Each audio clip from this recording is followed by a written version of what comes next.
Retailer দিছি আর কি, ওনাকে দিছি। আচ্ছা, এখানে আমরা যখন মাঠ পর্যায়ে আসছি, অনেক আপনাদের মতো ভাইয়েরা বললো যে আমরা এখান থেকে মাল নিই, তো প্রথম পর্যায়ে ইনস্টিটিউট কাজ করছে, দ্বিতীয় পর্যায়ে ইনস্টিটিউট কাজ করি নাই। এখানে একটা মনে করেন একটা ডুপ্লিকেট মাল হয়তো ঢুকছে।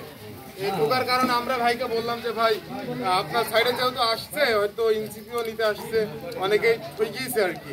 এখন ঠকলে তো ভাই কোম্পানির একটা বদনাম থাকে, হয়তো আপনার হয়তো একটা লাভের জন্য দিচ্ছেন, আপনি হয়তো ভুল ভ্রান্তি ভাবে নিচ্ছেন। তো আমাদের সরাসরি কোম্পানি থেকে নেন, যাতে আপনার হচ্ছে যে 2 নম্বর হওয়ার সম্ভাবনা নাই, যেহেতু আমরা সরাসরি নিয়ে আসি।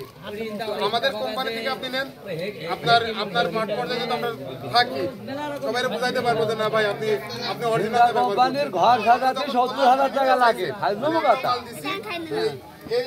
এই মালটা আপনারা ওনার কাছ থেকে পাবেন।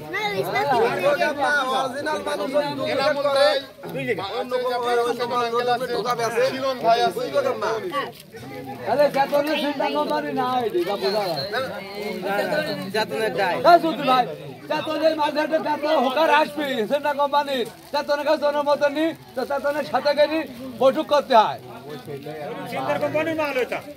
কেউ তো সিন্টা কোম্পানি, আমরা তো সরাসরি তো আর আপনাদের হাতে দিতে পারি না, এখন এই দোকানের মাধ্যমে দেওয়া লাগে আমাদের। এই মাঝে হাটে যত